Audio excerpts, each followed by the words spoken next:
ଓଡ଼ିଆ ରୀତିକାବ୍ୟ ସାହିତ୍ୟାନୁମୋଦି ବିଦଗ୍ଧ ଶ୍ରୋତା ବନ୍ଧୁମାନଙ୍କୁ ମୋର ନମସ୍କାର। ବନ୍ଧୁଗଣ, ଆଜି ସେହି ରୀତି ଯୁଗୀୟ ଶ୍ରେଷ୍ଠ କବି ଓଡ଼ିଆ କାବ୍ୟଧାରାର ଶେଷ ପର୍ଯ୍ୟାୟର ଅଷ୍ଟାଦଶ ଶତାବ୍ଦୀର ଶେଷ ଏବଂ ଊନବିଂଶ ଶତାବ୍ଦୀର ମଧ୍ୟଭାଗ ପର୍ଯ୍ୟନ୍ତ ଓଡ଼ିଆ କାବ୍ୟ ସାହିତ୍ୟରେ ସଙ୍ଗୀତର ଏବଂ କିଶୋର ଚନ୍ଦ୍ରାନନ୍ଦ ଚମ୍ପୁର ଅମୃତଧାରା ପରିବେଷଣ କରିଥିବା କବି ସୂର୍ଯ୍ୟ ବଳଦେବ ରଥଙ୍କର ମାଧୁର୍ଯ୍ୟ ରସ ବିମଣ୍ଡିତ ରାଧାକୃଷ୍ଣ ପ୍ରେମ ସମ୍ବଳିତ ବିଦଗ୍ଧ ଆଲୋଚନା କିଶୋର ଚନ୍ଦ୍ରାନନ୍ଦ ଚମ୍ପୁ ସମ୍ପର୍କରେ କିଛି ଆଜି ଆଲୋକପାତ କରିବା। ବନ୍ଧୁଗଣ, କିଶୋର ଚନ୍ଦ୍ରାନନ୍ଦ ଚମ୍ପୁର ପ ଗୀତଟି ଆଲୋଚନା କରିବା। ଏହି ପ ଗୀତଟି ଓଡ଼ିଆ ଜନମାନସରେ ଅତ୍ୟନ୍ତ ଆନନ୍ଦ ଉଲ୍ଲାସ ଭରିଦେଇଛି ଏବଂ ଏତେ ଲୋକପ୍ରିୟ ହୋଇଛି ଯେ ବିଶେଷତଃ ଆମର ଦକ୍ଷିଣ ଓଡ଼ିଶାରେ ଯେଉଁମାନେ ଚମ୍ପୁ ସବୁ ଗାନ କରନ୍ତି, ଏହି ପ ଚମ୍ପୁର ରସମାଧୁର୍ଯ୍ୟକୁ ବା ରସମାଧୁରୀକୁ ସମସ୍ତଙ୍କ ଆଗରେ ପରିବେଷଣ କରିବା ଏବଂ ନିଜେ ତାକୁ ନିଜର ହୃଦୟକୁ ରସସିକ୍ତ କରିବାରେ ଆଦୌ କୁଣ୍ଠିତ ହୋଇନାହାନ୍ତି। ଏଣୁ ଏହି ପରିପ୍ରେକ୍ଷୀରେ ଆଜି ଆସନ୍ତୁ ଆମେ ଏହି ପ ଗୀତରେ ରାଧା କ'ଣ ଲଳିତା ସଖୀ ଲଳିତାକୁ କହୁଛନ୍ତି ଭଗବାନ ଶ୍ରୀକୃଷ୍ଣ ବା ଶ୍ୟାମନାଗର ଶ୍ୟାମସୁନ୍ଦର ବା ରସିକରାଜ ରସରାଜ ବ୍ରଜରାଜ ଶ୍ରୀକୃଷ୍ଣଙ୍କ ସମ୍ପର୍କରେ କ'ଣ ମନ୍ତବ୍ୟ ଦେଉଛନ୍ତି ଏବଂ ଲଳିତାକୁ କ'ଣ କହୁଛନ୍ତି, ତାଙ୍କର ବିଚାରଧାରା ତାଙ୍କ ହୃଦୟରେ ଭଗବାନ ଶ୍ରୀକୃଷ୍ଣଙ୍କ ପ୍ରତି କିଭଳି ଅଖଣ୍ଡ ପ୍ରେମ ପ୍ରବାହ ରହିଛି। ଯେ ଆରେ ସିଏ ତ ହେଉଛନ୍ତି, ମୁଁ ଆଗରୁ କହିଛି ଯେ ସିଏ ହେଉଛନ୍ତି ମହାଭାବ ସ୍ୱରୂପିଣୀ ଏବଂ ଭଗବାନ ପ୍ରକୃତି ଆଦ୍ୟା ପ୍ରକୃତି ମହାଭାବ ସ୍ୱରୂପିଣୀ ଏବଂ ମାଧୁର୍ଯ୍ୟ ରସ ବିମଣ୍ଡିତ ମା ଶ୍ରୀରାଧା ଏବଂ ଭଗବାନ ଶ୍ରୀକୃଷ୍ଣ ହେଉଛନ୍ତି ରସରାଜ ରସନାଗର ରସିକରାଜ ଏବଂ ବ୍ରଜରାଜ ଶ୍ୟାମଘନ ଶ୍ୟାମସୁନ୍ଦର ଏବଂ ଶ୍ୟାମନାଗର।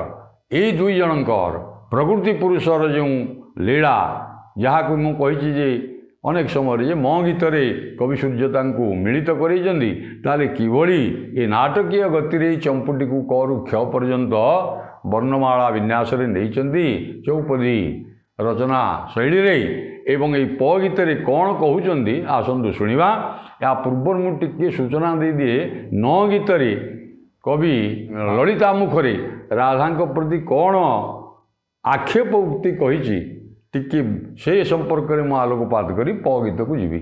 ରାଧା ଯେତେବେଳେ ପଚାରୁଛନ୍ତି ବାରମ୍ବାର, ଆରେ ମୋତେ ତାଙ୍କ ସହିତ ତୁ ଟିକେ ମିଳିତ କରାଇ ଦେଇ ସେଇ ଯମୁନା କୂଳରେ ବୃନ୍ଦାବନ କୁଞ୍ଜରେ ବା ନିକୁଞ୍ଜ ସେଜରେ ମୁଁ ଟିକେ ତାଙ୍କ ସହିତ କିଭଳି ମିଳିତ ହେବି, ମୋର ଏଇ ଯେଉଁ ଅଦମ୍ୟ ଲାଳସା ଶ୍ରୀକୃଷ୍ଣ ଶ୍ୟାମନାଗରଙ୍କୁ ପାଇବାର ଯେଉଁ ମିଳିତ ହେବାର ଇଚ୍ଛା, ତୁ ହେଉଛୁ ମୋର ପ୍ରିୟ ସଖୀ ଏବଂ ଏକାନ୍ତ ଗୋପନରେ ମୁଁ ଏ କଥା ତୋତେ କହିଲି ଏବଂ ତୁ ମୋତେ ଟିକେ ମିଳିତ କରାଇଦେ। ନ ଗୀତରେ ପ ଗୀତର ପୂର୍ବ ନ ଗୀତରେ ଲଳିତା କହିଛି, ହଁ ଆରେ ମୁଁ ଯାଇଥିଲି ନବବିଳାସିନୀରେ ନକ୍ଷତ୍ରେ ସହାସିନୀ ନବବିଳାସିନୀରେ ନକ୍ଷତ୍ରେ ସହାସିନୀ ନାହିଁ ବୋଲି ବାବାଣୀ ନିପଟ ନାହିଁ ଶୁଣି ନାହିଁ ବୋଲି ବାବାଣୀ ନିପଟ ନାହିଁ ଶୁଣି ନଳିନାକ୍ଷୀରେ ହୋଇ କିସ ହେବ ନନ୍ଦ ନନ୍ଦନ ପ୍ରେମାରେ ନୁହେଁ ଜମା ନନ୍ଦ ନନ୍ଦନ ପ୍ରେମାରେ ନୁହେଁ ଜମା ନିତମ୍ବିନୀ କି ଯେବେ ଗତି ରେ ନବବିଳାସିନୀ ରେ ନୂତନା ଯୁବତୀ ଶ୍ରୀରାଧା ମୋର ପ୍ରିୟ ସଖୀ ଲଳିତା କହୁଛି, ରେ ନବବିଳାସିନୀ ନକ୍ଷତ୍ରେ ସହାସିନୀ ଚନ୍ଦ୍ର ହାସିନୀ ମଧୁର ହାସିନୀ। ଆଉ ମୁଁ ଅନେକ ଥର ତାଙ୍କୁ ଯେତେ ଅନୁନୟ ବିନୟ କରିଛି, ତାଙ୍କ ମୁହଁରୁ କେବେ ହେଲେ ନାହିଁ ବୋଲି ଶୁଣିନି ପଦ। ହଁ, ମୁଁ ରାଧା ପ୍ରତି ଆସକ୍ତ ନୁହେଁ ଏଇଭଳିଆ ସେ କହୁନାହାନ୍ତି କି ହଁ ପଦଟେ ମଧ୍ୟ କହୁନାହାନ୍ତି, ମୋତେ ନାହିଁ କରୁନାହାନ୍ତି, କାଟି ଦେଉନାହାନ୍ତି କି ହଁ ମଧ୍ୟ କହୁନାହାନ୍ତି।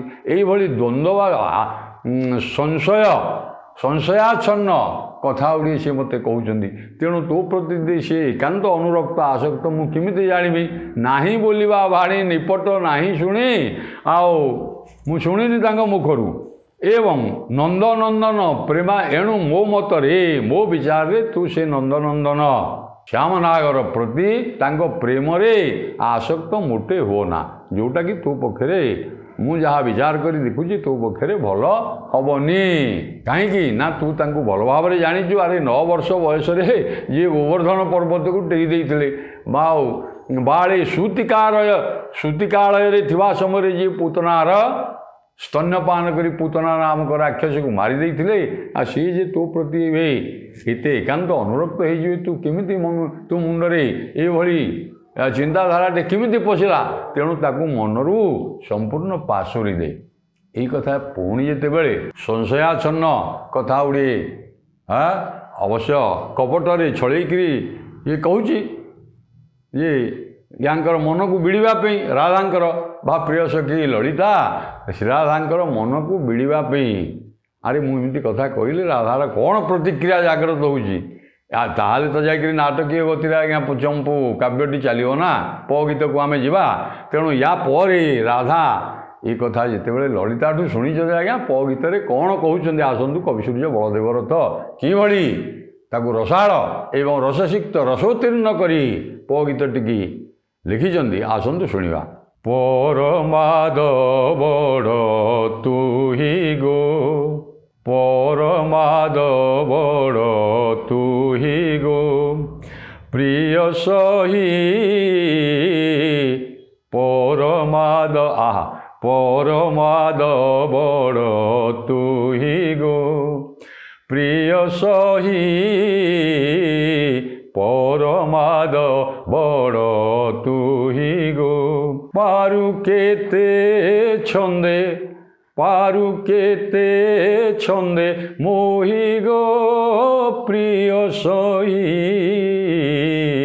ପରମାଧବଡ଼ ତୁହି ଗୋ।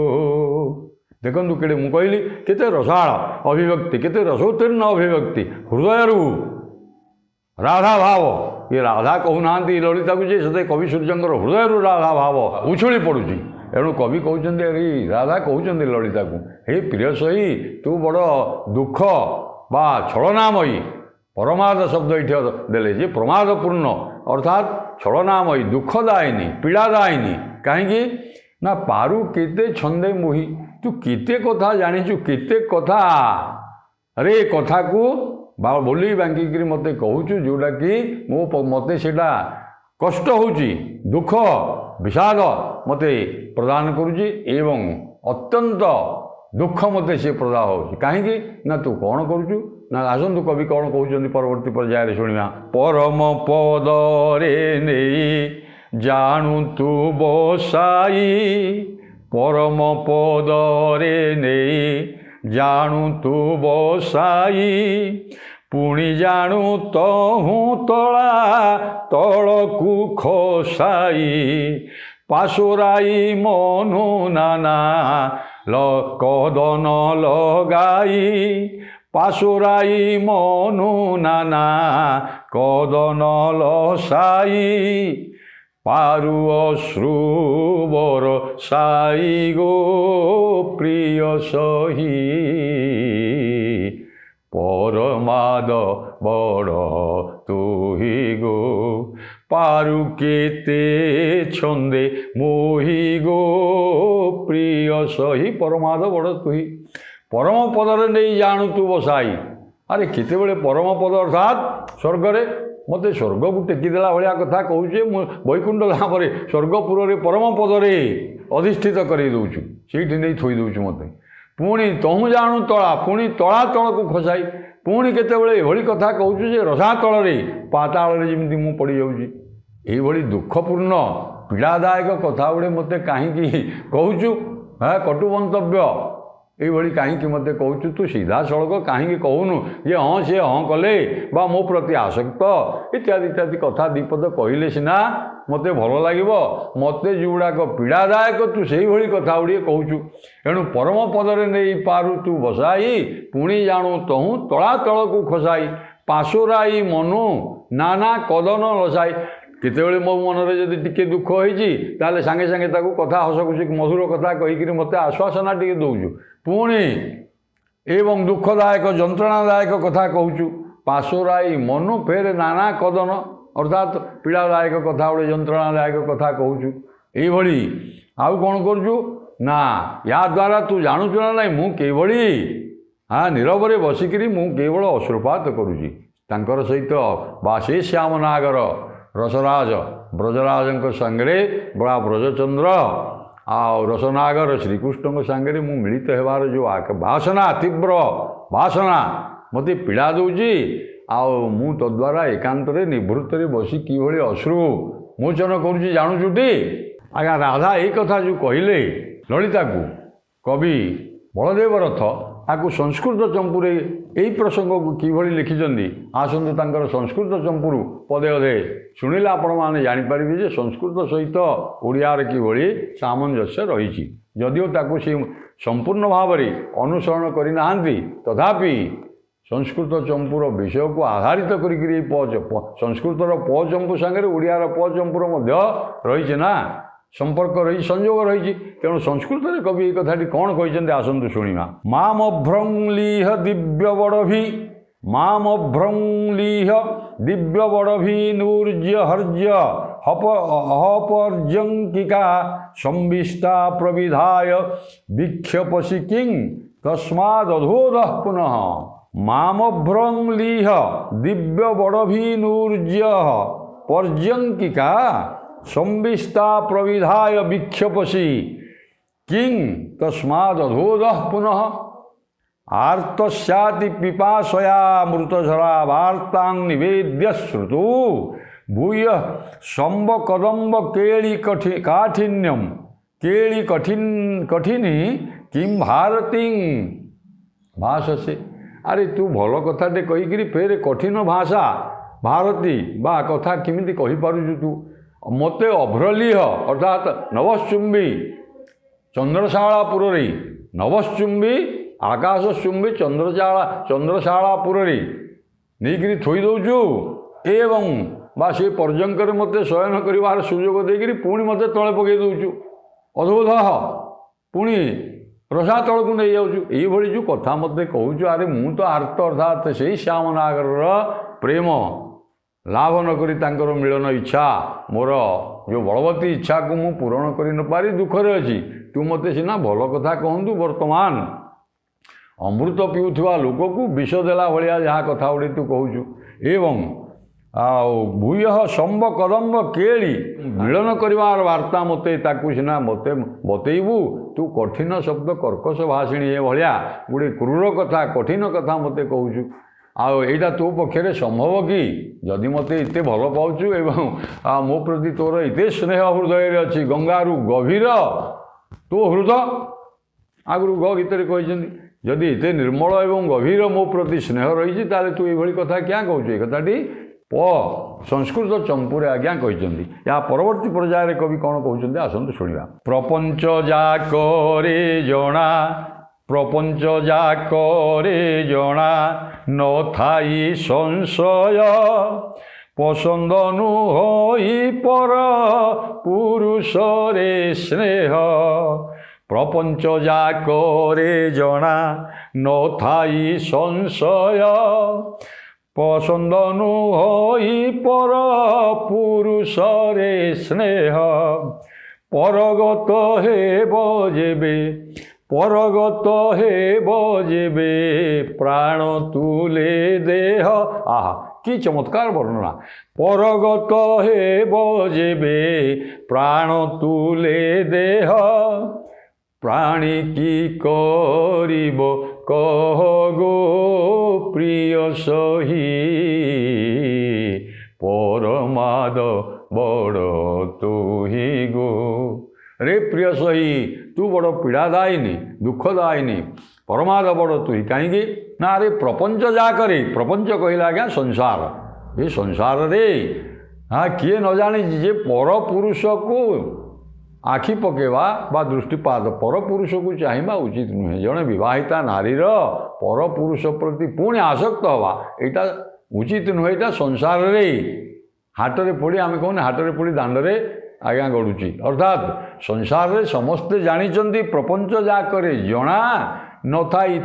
ଏଥିରେ ସନ୍ଦେହ ନାହିଁ, ସନ୍ଦେହର ଅବକାଶ ନାହିଁ। କ'ଣ ନା ଉଚିତ ନୁହେଁ ପରପୁରୁଷରେ ସ୍ନେହ, ପରପୁରୁଷ ପ୍ରତି ଆସକ୍ତ ହେବା ଜଣେ ବିବାହିତା ନାରୀ ଆଉ ଅନ୍ୟ ପୁରୁଷ ସହିତ ଆସକ୍ତ ହେବା ତାର ପ୍ରଣୟରେ ଲିପ୍ତ ହେବା ପାଇଁ ଇଚ୍ଛା କରିବା ଆଶା ପୋଷଣ କରିବା ଇଚ୍ଛା କରିବା ଉଚିତ ନୁହେଁ। ଏଇଟା ତୁ କ'ଣ ସମସ୍ତେ ଜାଣିଛନ୍ତି, କେବଳ ବ୍ରଜପୁରବାସୀ ନୁହନ୍ତି, ଏଇଟା ସଂସାରରେ କଥା ଅଜଣା ହେଇକିରି ଅଛପା ହେଇକିରି ନାହିଁ, ଏହା ନିଶ୍ଚିତ। କିନ୍ତୁ କବି ଦେଖନ୍ତୁ କେଡ଼େ ଚମତ୍କାର ଭାବରେ ୟାକୁ ସୁନ୍ଦର ଭାବରେ କହୁଛନ୍ତି। ଆରେ ପରବଶ ହେବ ଯେତେ ପ୍ରାଣ ତୁଲେ ଦେହ, ଯଦି ପ୍ରାଣଟା ଏ ଦେହ ସାଙ୍ଗରେ ପ୍ରାଣ ସାଙ୍ଗରେ ଦେହ ସର୍ବାଙ୍ଗ ଏବଂ ପ୍ରାଣ ତୁଲେ ଦେହ ଯଦି ପରଗତ ହେଇଗଲା, ପ୍ରାଣ ସହିତ ଏ ଦେହ ଯଦି ଅନ୍ୟଟି ସମର୍ପିତ ହେଇଯାଉଛି, ପ୍ରାଣୀ କି କରିବ କହ ଗୋ, ମୋର ସେଇ ଅବସ୍ଥା ହେଇଛି ଗୋ ଲଳିତା, ତୁ ଜାଣିପାରୁନି କି ଯେ ମୋର ହୃଦୟ ମୋର ଦେହ ସର୍ବାଙ୍ଗ ଦେହ ଅଙ୍ଗ ପ୍ରତ୍ୟଙ୍ଗ ଏବଂ ମୋର ପ୍ରାଣ ସମର୍ପିତ ହେଇଯାଇଛି ସେଇ ଶ୍ରୀକୃଷ୍ଣଙ୍କର ପାଦ ପଦ୍ମରେ, ସେଇ ଶ୍ୟାମନାଗରର ପାଦ ପଦ୍ମରେ। ପ୍ରାଣୀ କି ତାହେଲେ ସେଇଭଳି ସ୍ଥଳରେ ହେ ନିଜେ ଲଳିତା ତୁ ନିଜେ କହ, ପ୍ରାଣୀ କି କରିବ କହ ଗୋ, ମୁଁ କ'ଣ କରିପାରିବି? ପ୍ରାଣୀ କ'ଣ କରିପାରିବ ସେଠି? ମୁଁ କ'ଣ କରିପାରିବି? ଲଳିତା ତୁ ମୋତେ ଏଇ ଗୋଟିଏ ଉତ୍ତର, ଏଇ ମୋର ଗୋଟିଏ ପ୍ରଶ୍ନର ଉତ୍ତର ଦେ।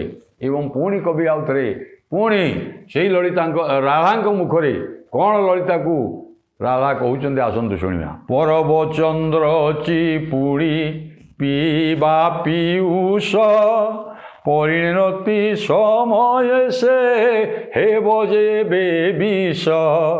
ପରବ ଚନ୍ଦ୍ର ଚିପୁଡ଼ି ପିଇବା ପିୟୁଷ, ପରିଣତି ସମୟ ସେ ହେବ ଯେବେ ବିଷ। ପ୍ରସନ୍ନ ହେବା ଭଙ୍ଗୀରେ ପ୍ରସନ୍ନ ହେବା ଗଙ୍ଗାରେ, ଜନ୍ମିଲେ କିଳ୍ବିଷ, ପ୍ରୟୋଗ କରିବା କିସ ଗୋ ପ୍ରିୟ ସହି, ପରମାଦ ବଡ଼ ତୁହି ଗୋ। ପ୍ରସନ୍ନ ହେବା ଗଙ୍ଗାରେ, ଆରେ ଶାସ୍ତ୍ର କହୁଛି ଗଙ୍ଗା ହେଉଛି ତୀର୍ଥ, ଗଙ୍ଗାରେ ଆମେ କହୁଛେ ଗଙ୍ଗା ସ୍ନାନ କଲେ ମୁକ୍ତି ପାଇବ, ତେଣୁ ସମସ୍ତେ ଆଜ୍ଞା ଗଙ୍ଗା ଗୟାକୁ ଯାଉଛନ୍ତି, ଗଙ୍ଗା ସ୍ନାନ କରୁଛନ୍ତି, ତୀର୍ଥ ନଦୀ। ତାହେଲେ ପ୍ରସନ୍ନ ହେବା ଗଙ୍ଗାରେ ଜନ୍ମିଲେ କିଳ୍ବିଷ, ଆଉ ଯଦି ଗଙ୍ଗା ନଦୀରେ କିଳ୍ବିଷ ବା ପଙ୍କିଳ ହେଇଯାଏ, ଗଙ୍ଗା ନଦୀ ଯଦି ପ୍ରଦୂଷିତ ହେଇଯାଏ, ଆମେ ସେଠି କ'ଣ ଗଙ୍ଗା ଆରେ କ'ଣ ଛୋଟିଆ ଜାଗାଟି ହେଇଛି କି ଯେ ପଙ୍କିଳ ହେଇଥିଲେ ବା କଳୁଷ ବା କିଳ୍ବିଷ ସେଥିରେ ଥିଲେ ଆମେ ତାକୁ କ'ଣ ଟିକେ ପକାଇଦେଲେ ସଫା ହେଇଯିବ। ଗଙ୍ଗାଧାରା ସେଇଭଳି ଅବସ୍ଥା ହେଇଛି। ପ୍ରସନ୍ନ ହେବା ଗଙ୍ଗାରେ ଜନ୍ମିଲେ କିଳ୍ବିଷ, ପରବଚନ୍ଦ୍ର ଚିପୁଡ଼ି ପିଇବା ପିୟୁଷ। ଆରେ ପରବଚନ୍ଦ୍ରକୁ ଚିପୁଡ଼ିକିରି ପିଇଲା ବେଳକୁ ସେ ଯଦି ବିଷରେ ପରିଣତ ହେଇଯିବ, ମୁଁ ସେ ଶ୍ୟାମନାଗର ବା ରସରାଜ ରସିକରାଜ ଶ୍ୟାମନାଗର ପ୍ରେମକୁ ପରବଚନ୍ଦ୍ର ଅର୍ଥାତ୍ ପୂର୍ଣ୍ଣମୀ ପାର୍ବଣ ସର୍ବରିଷ, ପରବଚନ୍ଦ୍ର ପାର୍ବଣ ସର୍ବରିଷ ଚନ୍ଦ୍ର ବା ପୂର୍ଣ୍ଣମୀ ରାତ୍ରିର ଚନ୍ଦ୍ର ସଦୃଶ ସେଇ ଶ୍ୟାମନାଗର ତାଙ୍କ ମୁଖରୁ ତାଙ୍କ ଅଧରରୁ ସୁଧାପାନ କରିବା ସମୟରେ, ଚିପୁଡ଼ି ପିଇବା ପିୟୁଷ ପରିଣତି ସମୟରେ ଶେଷ ସମୟରେ ଯଦି ବିଷରେ ପରିଣତ ହେଇଯିବ, ଗଙ୍ଗାରେ ସ୍ନାନ କରୁଥିବା ସମୟରେ ସେ ଯଦି ସେଥିରୁ ଯଦି କିଳ୍ବିଷ ବା ସେ କଳମସ ବାହାରିବ, ତାହେଲେ ସେଠି କ'ଣ ପ୍ରୟୋଗ କରିବା କିସ କ'ଣ ସେଠି ଆଉ ମଣିଷ କରିବ ନାଚାର? ଏ ଅବସ୍ଥା ମୋର ତୁ ହେଇଛି, ତେଣୁ ଏ ଅବସ୍ଥାରୁ ମୁଁ କେମିତି ମୁକ୍ତି ପାଇବି, ତୁ ସେଇ କଥା ତାର ବାଟ ମୋତେ ବତେଇ ଦେ। ପୁଣି କବି କ'ଣ କହୁଛନ୍ତି ଆସନ୍ତୁ ଶୁଣିବା। ପିଆଇ ଦୁହିଁକି ଥରେ ଦୁହିଁଙ୍କ ଧର, ପିଆଇ ଦୁହିଁକି ଥରେ ଦୁହିଁଙ୍କ ଧର ପଛେକ ଆଚରଣ ପୂତନା ବଧର ପିତପଟ ନଟନା ପିତପଟ ନଟନା ମୋ ଆଗେ ନ ଧର ପାଳିଏ ମାତ୍ର ଉଧର ଗୋ ଆହା ପାଳିଏ ମାତ୍ର ଉଧର ଗୋ ପ୍ରିୟ ସହି ପରମାଦ ବଡ଼ ତୁହି ଗୋ ପାରୁ କେତେ ଛନ୍ଦେ ମୋହି ଗୋ ପ୍ରିୟ ସହି ପରମାଦ ବଡ଼ ତୁହି ତୁ ବଡ଼ ପ୍ରମାଦପୂର୍ଣ୍ଣ ବଡ଼ ପୀଡ଼ାଦାୟକ ଯନ୍ତ୍ରଣାଦାୟକ ଦୁଃଖଦାୟିନୀ କାହିଁକି ନା ଆରେ ମୁଁ ଚାହୁଁଛି ସଖୀ ଲଳିତା ପିଆଇ ଦୁହିଁକି ଥରେ ଦୁହିଁଙ୍କ ଅଧର ଧରେ ଦୁହିଁଙ୍କର ଅଧରକୁ ଅଧର ପାନ ମୁଁ ତାଙ୍କର ଅଧର ପାନ କରିବି ସେ ମଧ୍ୟ ମୋର ମଧୁରାଧରକୁ ପାନ କରି ତୃପ୍ତ ହେବେ ମୁଁ ସେ ଅଧରର ଅମୃତ ପାନ କରିବି ସେ ମଧ୍ୟ ମୋର ଅଧରର ଅମୃତକୁ ବା ସୁଧାକୁ ପାନ କରିବେ ଏଇଟା କେମିତି ହେବ ଏଇଟା କେବଳ ତୁ ହିଁ ଜାଣୁ ତୁ ଆମକୁ ସେତିକି ବାଟ ବତା ପିଆଇ ଦୁହିଁକି ଥରେ ଦୁହିଁଙ୍କ ଅଧର ଏ ଅଧର ପାନ କରିସାରିବା ପରେ ପରସ୍ପର ଆଲିଙ୍ଗନ ଏବଂ ଚୁମ୍ବନ ପ୍ରବୃତ୍ତି ହେଇସାରିବା ପରେ ତୁ ଆମକୁ ପଛେ ତାଙ୍କର ବିପକ୍ଷରେ ମୋତେ ଯେତେ କହ ମୁଁ ଶୁଣିବି ଅର୍ଥାତ୍ ପୂତନା ବଧର କଥା ଏବେ ଯେଉଁ କହୁଛୁ ଏ ପିଆଇ ଦୁହିଁକି ଥରେ ଦୁହିଁଙ୍କ ଅଧର ପଛେ କହ ଆଚରଣ ପୂତନା ବଧର ସିଏ କ'ଣ କରିଥିଲେ ପୂତନାକୁ ମାରିଥିଲେ ଷଣ୍ଢାସୁରକୁ ବକାସୁରକୁ ତୋତେ ସିଏ ଭଲ ପାଆନ୍ତିନି ଇତ୍ୟାଦି ଗୋବର୍ଦ୍ଧନ ଧରିଥିଲେ ଏଗୁଡ଼ା ମୋର କ'ଣ ଏ କଥା ଗୁଡ଼ା ମୋର କ'ଣ ହେବ କେବଳ ମୁଁ ଚାହୁଁଛି ପିଆଇ ଦୁହିଁକି ଥରେ ଦୁହିଁଙ୍କ ଅଧର ପରେ ଏଇ ଯେଉଁ ସବୁ କଥାବାର୍ତ୍ତା ତୁ କହୁଛୁ ସେଗୁଡ଼ାକ ମୋତେ ପରେ ହୁଏତ କହିପାରୁ କିନ୍ତୁ ବର୍ତ୍ତମାନ ଏକମାତ୍ର ଇଚ୍ଛା ମୋର ହେଉଛି ଦୁହେଁ ଦୁହିଁଙ୍କର କେମିତି ଅଧର ପାନ କରିବୁ ସୁଧା ଅମୃତ ପାନ କରିବୁ ସେ କଥା ତାର ବାଟ ମୋତେ ବତେଇ ଦେ ପିତପଟ ନଟ ନା ମୋ ଆଗେ ନ ଧର ସେ ପିତପଟ ଆଉ କପଟ ନାଗର ପିତପଟ ହଳଦିଆ ବସ୍ତ୍ର ହରିଦ୍ରା ବସ୍ତ୍ର ପରିଧାନ କରିଛନ୍ତି ଏମିତି ତ୍ରିଭଙ୍ଗୀ ଏଥିରୁ ଏସବୁ କଥା ମୋତେ ମୁଁ କହିଲେ କାନରେ ମୋତେ ଏଗୁଡ଼ାକ ଶୁଣାନା ମୋତେ ସେଗୁଡ଼ାକ ମୋଟେ ଭଲ ଲାଗୁନି ସେ ପିତପଟ ନଟ ଖଞ୍ଜରିଟ ବା ନୂଆ ନଟ ପଟଳି ମୁକୁଟ ଏଇସବୁ ଯେଉଁ କଥା ମୋତେ କହନା ଆଉ ପିତପଟ ପରିଧାନ କରିଥିବା ବା ହଳଦିଆ ଲୁଗା ପିନ୍ଧିଥିବା ସେଇ ଯେଉଁ କପଟ ନାଗର ଏମିତି କଥା ମୋତେ କହନା ଭଲ କଥା ମୋତେ କହ ଏବଂ ମୋ ଆଗେ ନଧର ତାଙ୍କ ନାଁ ମୋ ଆଗେ ନଧର ପାଳିଏ ମାତ୍ର ଉଧର ଏକମାତ୍ର ମୋର ଇଚ୍ଛା ରାଧାଙ୍କର ଇଚ୍ଛା ହେଉଛି ମୋତେ ପାଳିଏ ଅର୍ଥାତ୍ ଥରେ ମାତ୍ର ପାଳିଏ ବୋଲି ଗୋଟେ ଶବ୍ଦ ଗଞ୍ଜାମରେ ପ୍ରଚଳିତ ଶବ୍ଦ ପ୍ରୟୋଗ କରିଛନ୍ତି ଗ୍ରାମ୍ୟ ଶବ୍ଦ ପାଳିଏ ମାତ୍ର ଥରୁଟିଏ ମାତ୍ର ମୋର ଇଚ୍ଛା ପରିପୂର୍ଣ୍ଣ କର ମୋର ବାସନା ମୋର ଇଚ୍ଛା ମୋର ଅଭିଳାଷ ପରିପୂର୍ଣ୍ଣ କର ଅର୍ଥାତ୍ ଦୁହେଁ ଦୁହିଁଙ୍କର କେମିତି ଅଧରାମୃତକୁ ଆମେ ପାନ କରିବୁ ତାର ବାଟ ବତେଇ ଦେ ଆଉ କବି କ'ଣ କହୁଛନ୍ତି ପୁରନ୍ଦର ମଣି ଶ୍ୟାମେ ଅଛି ମୋ ତରସ ପର ପରିବାଦ ମୁଣ୍ଡେ ଟାକର ବରସ ପୃଥ୍ୱୀ ଚକ୍ରବାଳ ପରିବୃଢ଼ ବାଲୁକେଶ ପ୍ରସରାଇଲେ ଏ ରସ ଗୋ ପ୍ରିୟ ସହି ପରମାଦ ବଡ଼ ତୁହି ଗୋ ପ୍ରିୟ ସହି ପରମାଦ ବଡ଼ ତୁହି ଗୋ ପୁରନ୍ଦର ମଣି ଶ୍ୟାମେ ସେ ପୁରନ୍ଦର ଶବ୍ଦ ଦେଲେ ଇନ୍ଦ୍ର ପୁରନ୍ଦର ବୋଲେ ଇନ୍ଦ୍ର ନୀଳମଣି କାନ୍ତି ବିଶିଷ୍ଟ ସେଇ ଯେଉଁ ଶ୍ୟାମ ନାଗର ବା ଶ୍ୟାମ ସୁନ୍ଦର ପୁରନ୍ଦର ମଣି ଶ୍ୟାମେ ଅଛି ମୋ ତରସ ଅର୍ଥାତ୍ ତରସ ଶବ୍ଦ ଗୋଟେ ଦେଲେ ଅର୍ଥାତ୍ ପୂର୍ଣ୍ଣ ଇଚ୍ଛା ମୁଁ ତାଙ୍କ ସହିତ ମିଳିବାର ମୋର ପୂର୍ଣ୍ଣ ଇଚ୍ଛା ମୁଁ ସମଗ୍ର ଭାବରେ ତାଙ୍କ ପାଖରେ ସମର୍ପିତ ଯେମିତି ନବଧା ଭକ୍ତି ଭାଗବତରେ ଆଜ୍ଞା କୁହାଯାଇଛି ଆଉ ଶ୍ରବଣମ୍ କୀର୍ତ୍ତନମ୍ ବିଷ୍ଣୁ ସ୍ମରଣମ୍ ପାଦସେବନମ୍ ବନ୍ଦନମ୍ ଅର୍ଚ୍ଚନମ୍ ଦାସ୍ୟ ସଖ୍ୟ ଆତ୍ମନିବେଦନ ରାଧା ଏଠି ଆତ୍ମନିବେଦନ ନବଧା ଭକ୍ତିର ଶେଷ ସମର୍ପିତ ଭାବ ସେ ସମ୍ପୂର୍ଣ୍ଣ ଭାବରେ ତାଙ୍କ ପ୍ରାଣ ତାଙ୍କ ମନ ତାଙ୍କ ଦେହ ସମ୍ପୂର୍ଣ୍ଣ ଶ୍ୟାମଙ୍କ ପାଖରେ ବା ଶ୍ୟାମ ନାଗର ପାଖରେ ସମର୍ପିତ ହୋଇଯାଇଛି ତେଣୁ ଆଉ ଆଠଗଡ଼ ରାଜା ବାଲୁକେଶ କହୁଛନ୍ତି ଆଉ ପୁରନ୍ଦର ମଣି ଶ୍ୟାମେ ସେ ଇନ୍ଦ୍ରନୀଳମଣି ତେଜ ବିଶିଷ୍ଟ ଘନକାନ୍ତି ଯୁକ୍ତ ଶ୍ୟାମଙ୍କୁ ପାଇବାର ମୋର ପୂର୍ଣ୍ଣ ଇଚ୍ଛା ଏବଂ ପର ପରିବାଦ ମୁଣ୍ଡେ ଟାକର ବରସ।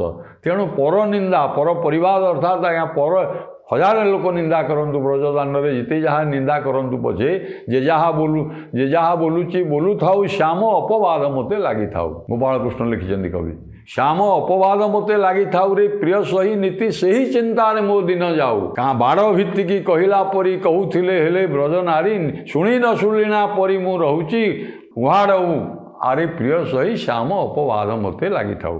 ମୁଁ ଉହାଡ଼ ଅନ୍ତରାଳରେ ସବୁ ରହୁଛି ଶୁଣୁଛି କିଏ କ'ଣ ମୋ ନାଁରେ କହୁଛନ୍ତି ମୁଁ ସେଗୁଡ଼ା ଶୁଣୁଛି କିନ୍ତୁ ମୋର ଏଥିରେ କିଛି ଭାବିବାର ନାହିଁ। ଯିଏ ଯାହା କହୁଥାଉ ପଛକେ ଶ୍ୟାମ ନିନ୍ଦା ମୋତେ ଲାଗିଥାଉ ଏ କଥା ଆଜ୍ଞା କେହି କହିପାରିବ? ଅର୍ଥାତ୍ ଯିଏ ଆତ୍ମନିବେଦନ ବା ସମ୍ପୂର୍ଣ୍ଣ ସମର୍ପିତ ହୋଇଥିବ ସେଇ ଏକା କହିପାରିବ। ଏଣୁ ପର ପରିବାଦ ମୁଣ୍ଡେ ଟାକର ବରସ ବୋଲେ ଠଣା ଟାକର ବୋଲେ ଠଣା ଦିଅ ତାକୁ ଛାଡ଼ିଦିଅ ପରିହାର କର ଅର୍ଥାତ୍ ପର ନିନ୍ଦା ପ୍ରତି ମୋର ଭୟ ନାହିଁ ଏଇତିକି ଜାଣିଥା। ଆଉ କ'ଣ କହିବି ନା ଏଇ କଥା କିଏ କହୁଛି ଆଜ୍ଞା ନା ପୃଥିବୀ ଚକ୍ରବାଳ ସମଗ୍ର ପୃଥିବୀ ଚକ୍ରବାଳଠୁ ଆରମ୍ଭ କରି ଶଶାଗରା ଧରାକୁ ଏଇଭଳି ଯିଏ ପରିପାଳନ କରୁଛନ୍ତି ଆଠଗଡ଼ ରାଜା ବାଲୁକେଶ ଆଉ ପ୍ରସରାଇଲେ ଏ ରସକୁ ପ୍ରସରାଇଲେ ପୃଥିବୀ ଚକ୍ରବାଳ ପରିବୃଢ଼ ବାଲୁକେଶ ପରିବୃଢ଼ ଅର୍ଥାତ୍ ପରିପାଳନ କରୁଛନ୍ତି ଶାସନ କରୁଛନ୍ତି ଏଇଭଳି ଯେଉଁ ରାଜା ବାଲୁକେଶ ଆଜ୍ଞା ସେ ଏ ରସକୁ ପ୍ରସରାଇଲେ ଏ ରସକୁ ପ୍ରସାର ବା ବିସ୍ତାର କରିକିରି କହୁଛନ୍ତି ରାଧାଙ୍କର ବା ରାଧାକୃଷ୍ଣ ପ୍ରେମ ରସର ବିସ୍ତାର ଲାଭ କରୁ। ଏ କଥାକୁ କହିକିରି କବି ପ ଗୀତଟିକୁ ଆଜ୍ଞା ଉପସଂହାରରେ ଏଇଭଳି ରାଧାଙ୍କର ଚରମ ଅଭିଳାଷ କ'ଣ ତାଙ୍କର ଏକାନ୍ତ ଇଚ୍ଛା କ'ଣ ପ ଗୀତରେ ଅତି ସୁନ୍ଦର ଭାବରେ ବର୍ଣ୍ଣନା କରି ପରବର୍ତ୍ତୀ ପର୍ଯ୍ୟାୟରେ ସୁଯୋଗ ମିଳିଲେ ଅନ୍ୟ କବିତାକୁ ଯିବା। ନମସ୍କାର।